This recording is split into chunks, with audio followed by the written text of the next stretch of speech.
تین کہتے ہیں گارے کو، تین لازم وہ ہے جو آپ کہہ رہے ہیں، وہ جو جس کے اندر لیس پیدا ہو جاتا ہے، پھر سال وہ سوکھ کر جو کھڑکنے لگے، من حمئ مسنون. کیونکہ اللہ تعالیٰ نے یہ بھی فرمایا نا ہیں کہ سب کی شکلیں اللہ تعالیٰ نے مختلف کی، سب کی بولیاں مختلف کی، سب کے اعداد و اطوار مختلف کیے.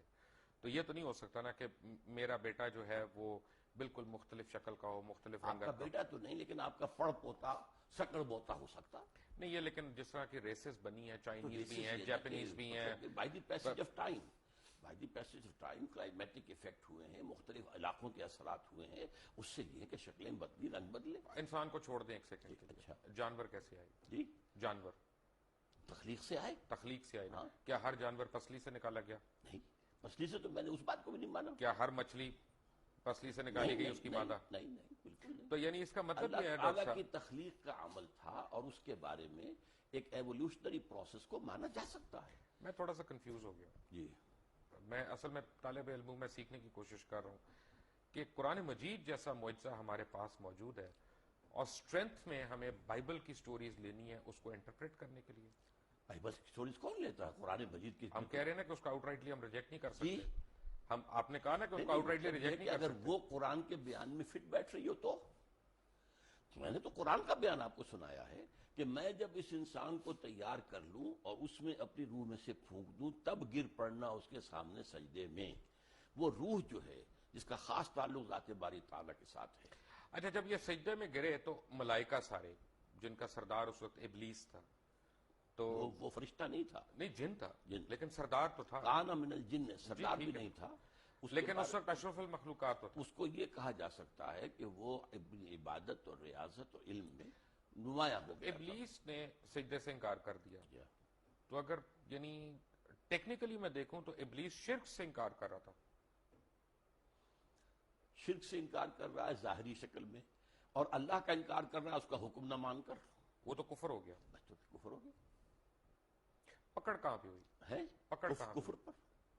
انکار پہ یعنی غرور پہ نہیں ہوئی جب اس نے کہا کہ میں مٹی غرور کا کی وجہ سے اس نے انکار کیا نا.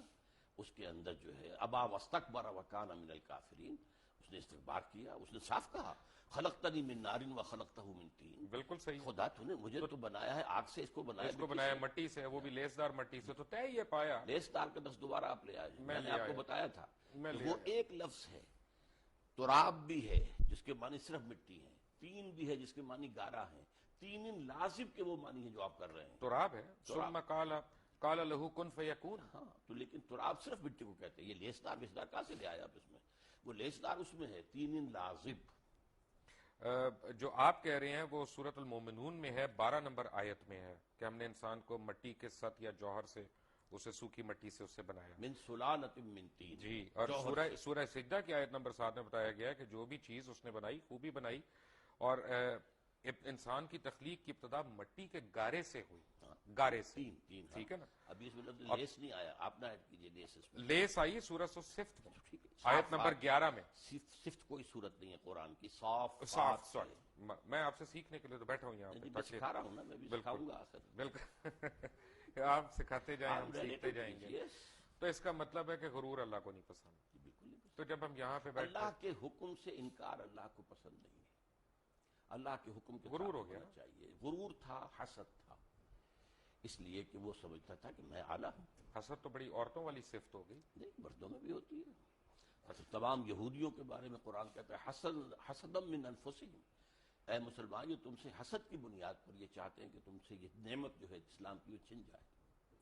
اصل میں تو وہ بھی مسلمان ہی تھے، لیکن انہوں نے حضور کو ماننے سے انکار کیا. بالکل. یہودی اور عیسائی یہ سارے مسلمان ہی تو تھے، کیونکہ دین ابراہیم ہے. اپنے اپنے وقت کے مسلمان تھے. یہ بڑی اچھی آپ بات بتا رہے ہیں. مجھے آنیسٹلی مجھے جو ہے نا اس کا تو یہ طے پایا کہ جب اللہ تعالیٰ نے کائنات کی تشکیل دی تو نہ صرف بنی نوع انسان بلکہ تمام جانور، جرند، پرند جتنے بھی ہیں وہ نر اور مادہ جوڑوں میں اس نے پیدا کیا. یہ بیک وقت نہیں ہے، اس کے اندر ایک ایوولوشن ہو سکتا ہے، لیکن کن فیکون ہے نا. کن فیکون اس کے بیچ میں ہمیں یہ نہیں پتا گیپ کتنا ہے. ہاں تو یہ اصل میں کن فیکون بھی قرآن میں آتا ہے، اور یہ بھی آتا ہے 6 دنوں میں پیدا کیا. وہ تو بائبلیکل ڈیز کائنات کو قرآن میں ہے.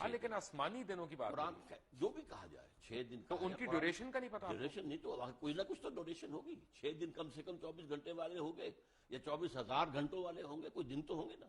اس لیے دیکھیے 2 چیزیں ہیں، ایک عالم امر ہے، ایک عالم خلق ہے۔ عالم امر میں اللہ کا حکم ہے کن فیکون، جو کہتا ہے فوراً ہو جاتا ہے، time is not involved at all, process is not involved either, no time, no process بھی نہیں ہے۔ پروسیس تو یہی اللہ کے کہہ۔ اور ایک ہے خلق، خلق میں آلویز ٹائم از انوالوڈ۔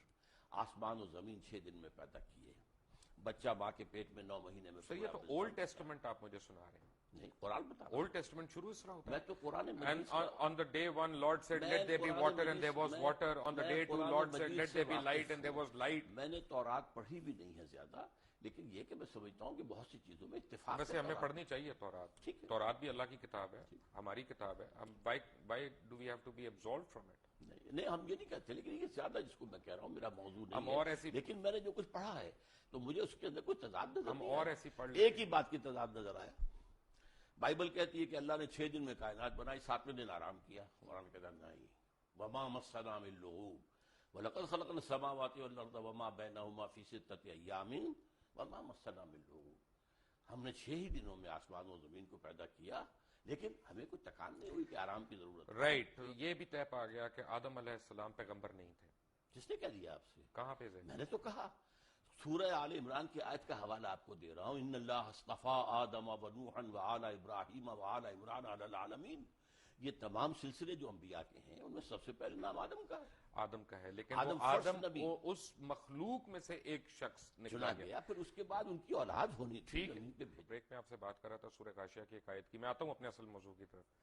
بیٹے کل میں اس پہ غور کر رہا تھا، آپ مجھے تصحیح کرتے جائیں اگر میری وہ آیت زبانی مجھے صحیح یاد نہ ہو۔ افلا ینظرون الی الابل الی الابل کیف خلقت کیف خلقت، والی السماء کیف رفعت۔ میں یہیں تک خلقت تک، کیونکہ یہ بڑی ایک میرے لیے معنی خیز آیت تھی، کیونکہ پڑھے تو ہم نے کئی دفعہ ہے، لیکن کل جب میں اس کا ترجمہ بھی دیکھ رہا تھا تو میں نے کہا یہ اللہ تعالیٰ نے اس میں جیسے کہا کہ جی ہم نے کیا تم نے دیکھا نہیں، ہم نے اونٹ کو پیدا کیا، کیسا بنا؟ کیسا بنایا؟ تو اونٹ کو پیدا کرنے کا میں نے کہا اللہ تعالیٰ نے کیوں تشبیہ دی ہے؟ اس لیے دی ہے کہ عرب جو ہے وہ جس چیز سے واقف تھا اور جس سے دن رات اس کا واسطہ تھا، اس کے اندر جو حکمت تخلیق ہے اللہ کی، صحرا کا جہاز اسے کہتے ہیں، ایک ہفتے پانی اسے نہ ملے اسے پرواہ نہیں ہے، کھانے کو نہ ملے اسے پرواہ نہیں ہے۔ پھر وہ جو ہے اس کی اتنی اونچی گردن کر دی گئی ہے کہ کیکر کا درخت کوئی ہو سامنے اس کو جو اس سے اپنا ناشتہ کر لیتا ہے۔ تو یہ ساری چیزیں در حقیقت یہ ہیں کہ اللہ تعالیٰ کی تخلیق کے اندر حکمت جو مثمر ہے کہ جس علاقے کے لیے اس کو رہنا ہے اس کے لیے وہ کس قدر مناسب ہے اور وہاں کے لوگوں کے لیے کس قدر مفید ہے۔ ماشاءاللہ، لیکن میرا اپنا اس وقت جو ایک انڈرسٹینڈنگ مجھے ہوئی، یعنی الحمدللہ ہم بھی مسلمان ہیں، ہم کمزور مسلمان سے، لیکن ہمیں بھی حق ہے اپنی انٹرپریٹیشن کرنے کا، مجھے ذرا سا ایک ڈفرینٹ چیز سمجھ آئی۔ جی فرمائیں۔ کیوں میں نے یہ سوچا کہ اونٹ کھاتا کیا؟ تو اونٹ وہی کانٹے بھی کھاتا ہے، گھاس بھی کھاتا ہے، نباتات کھاتا ہے۔ گائے کیا کھاتی ہے؟ گائے بھی سب کچھ وہی کھاتی ہے جو اونٹ کھاتا ہے، بیسیکلی تو گھاس پھوس اور یہ پتے وتے اپنا اسی طرح کی چیز۔ تو اس مناسبت سے اونٹ کو تو جنگل میں رہنا چاہیے، یا جس وقت وہ نخلستان میں آئے وہ وہیں پہ بیٹھ جائے اور وہ آگے جائے نہ۔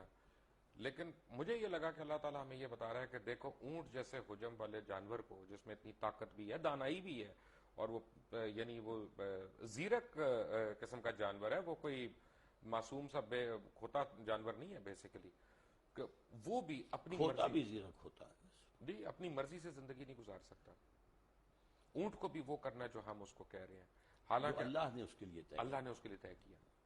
اور اللہ نے اس کو اس کے ماحول کے مطابق باڈی دی ہے، اس کی فزیولوجی ایسی دی ہے کہ جو اس ماحول کے اندر، اس کو پاؤں ایسے دیے ہیں جو ریت میں دھنستے نہیں ہیں، اتنے چوڑے۔